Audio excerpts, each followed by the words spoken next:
I just went and saw the third installment of the Knives Out franchise, and I want to go ahead and talk about it. Overall, I actually really like this movie. I'm going to give it a 4 out of 5 stars. I thought it was a very well-made film.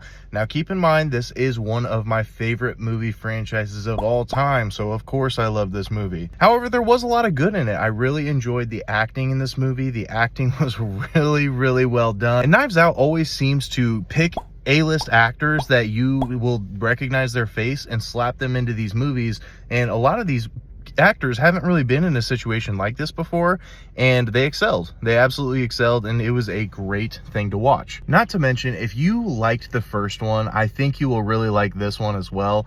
The pacing and the tone of this movie was nearly identical.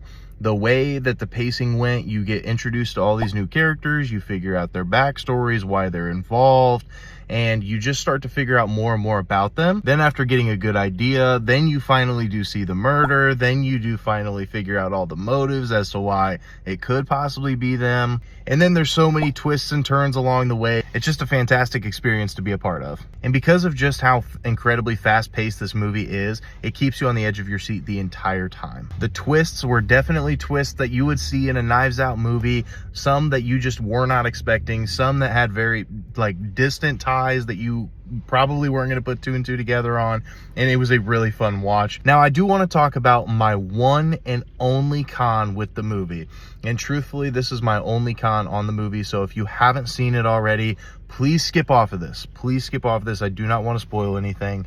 However, the ending left me a little bit unsatisfied. And what I mean by that is, in the first movie, and even in the second movie, the last 20 to 30 minutes is a Benoit Blanc masterclass. You are sitting there and you're listening to Benoit Blanc, and he's like, so on the surface, this is what it is, but in reality, this happened, and here's why. And he's able to nail down exactly what happened, when it happened, on what night it happened. It's just a masterpiece. And he did that to an extent in this movie.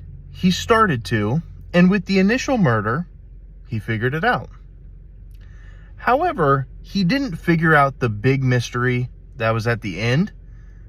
That had to be confessed. Benoit Blanc is supposed to be the greatest detective ever, according to these movies, and he always finds a way to figure it out. And so the fact that he couldn't figure out this one, and I was not a huge fan of that. Nonetheless, it was a fantastic movie. Still definitely recommend go out to the movie theater, go see this movie. It's an incredible theatrical experience, great acting, great pacing, great tone, a great storyline, great plot, great twists. All of it was great.